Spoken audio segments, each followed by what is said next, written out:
À cause de la pandémie de Covid-19, cette voix n'a pas pu être enregistrée en studio. Nos excuses de la part de toute l'équipe des infos clés d'Arte. L'État français fut l'un des premiers fabricants et vendeurs d'opium. La Chine, le premier narco-État, qui construisit même un laboratoire d'héroïne en plein cœur du marché central de Shanghai. L'héroïne fut, elle, commercialisée par le groupe pharmaceutique Bayer, et la mafia corse, au cœur de la French Connection, a eu des liens avec les services secrets français. Alors si, quand on parlait des méfaits de la commercialisation des drogues, on revenait au rôle originel des États, des industries pharmaceutiques, des banques et des services secrets dans ce trafic. C'est notamment ce que proposent Julie Laura et Christophe Bouquet dans leur documentaire en 3 parties intitulé « Histoire du trafic de drogue ». De quoi remettre en question les politiques actuelles qui placent certaines drogues dans l'illégalité. There is a specialist skill to operating outside the bounds of civil society, of being able to transfer money, mobilize people, create operations, buy arms, transport arms across the globe, deliver them into the hands of people. There are only 2 kinds of people on the planet that have this sensibility and have this ability: intelligence operatives and criminals. And the criminals, what do they need? Above all, they need protection.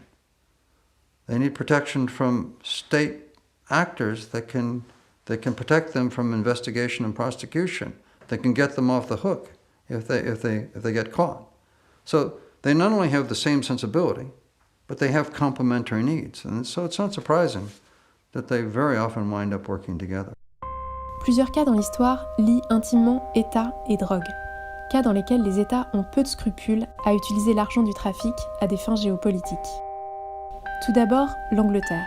Au début du XIXe siècle, elle s'approprie des champs de pavots en Inde et vend l'opium via des marchands privés à des mafias chinoises. La résistance de l'Empire chinois déplaît à l'Angleterre, qui déclare la guerre à la Chine. La Chine sort perdante des guerres de l'opium et finira par développer elle-même la culture du pavot. En 1906, 13 millions de Chinois sont opiomanes.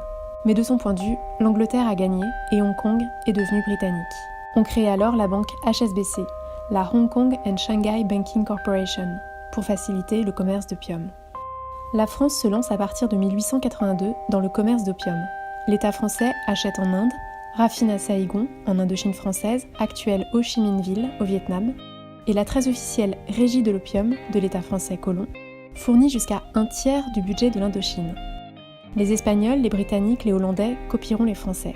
Les revenus des drogues participent à l'entreprise coloniale et mercantile des empires européens. Des millions de personnes deviennent littéralement accros en Asie. Un cas documenté plus récent implique les services secrets français. En 1951, en pleine guerre de décolonisation de l'Indochine, les services de renseignement de l'État français montent l'opération X.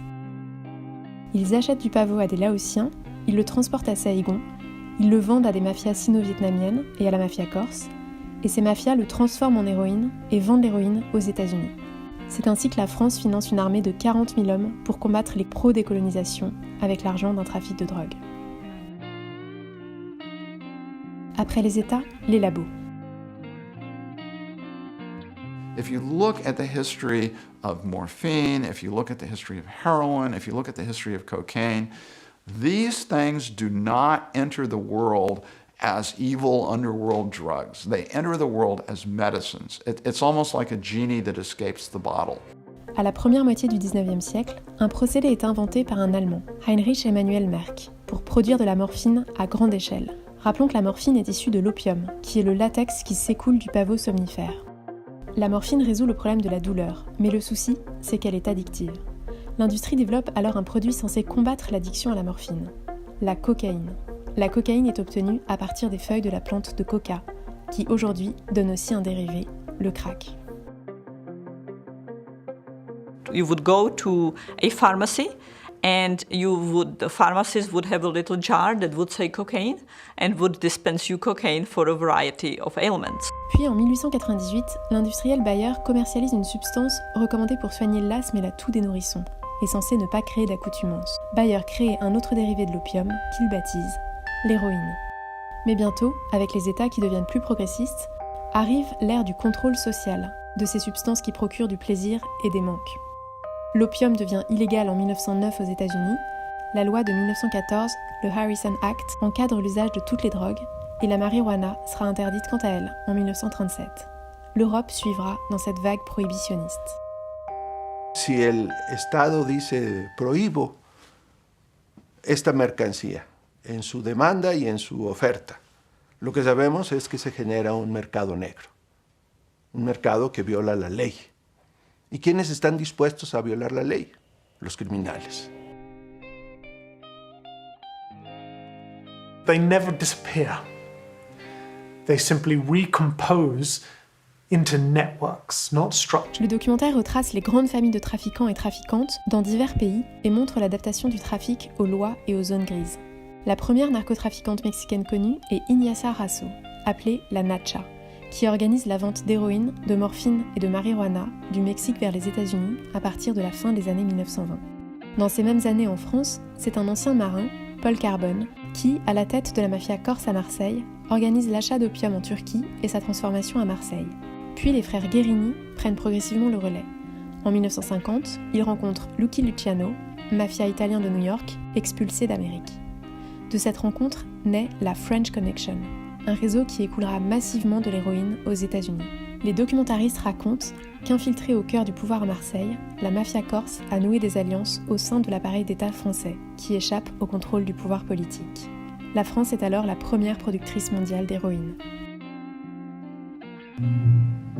Pendant 20 ans, ces filières corses ont prospéré grâce à un déni, grâce à une impunité, grâce à des protections. Et là, Nixon tape du poing sur la table. Le président américain Nixon force la France à stopper ce trafic. En 5 ans, plus de 3000 trafiquants sont arrêtés. Mais certains chimistes seront récupérés par la mafia sicilienne au milieu des années 1970. C'est ainsi que la mafia du village de Corleone, près de Palerme, dont le chef est Toto Riina, prend le relais et distribue aux États-Unis grâce à la Pizza Connection, comme l'appelle le FBI. Per Riina uccidere un uomo poneva lo stesso problema che per noi può porre accenderci una sigaretta. Cioè lui quando la cosa non andava ci ammazziamo. On lui prête ce mot, en Sicile l'État c'est moi. Toute personne enquêtant sur Toto Riina est assassinée, comme les juges Falcone puis Borsellino en 1992. Rien que la quantité d'explosifs,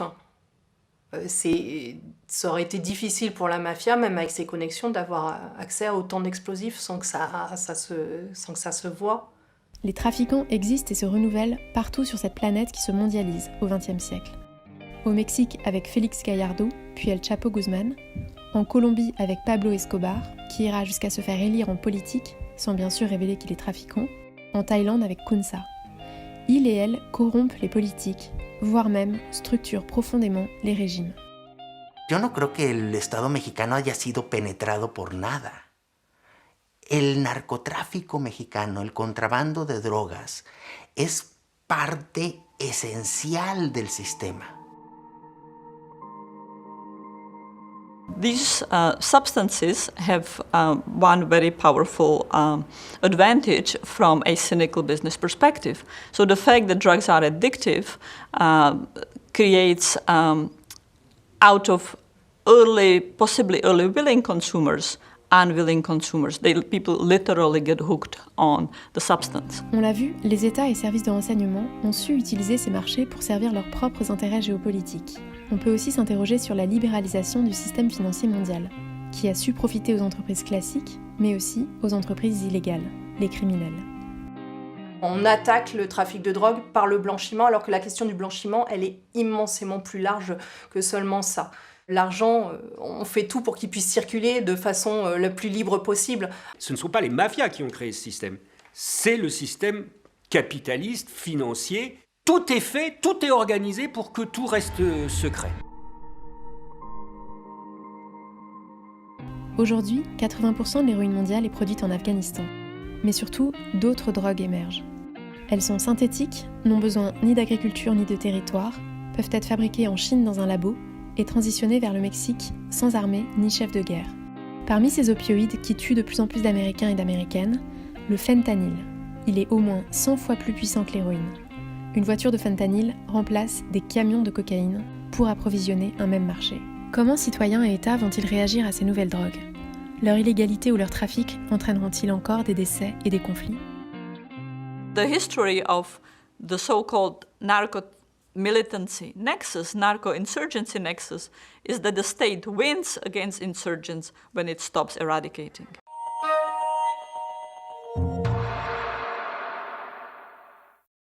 Si vous avez aimé cette vidéo, likez, commentez, partagez et abonnez-vous à la chaîne Arte.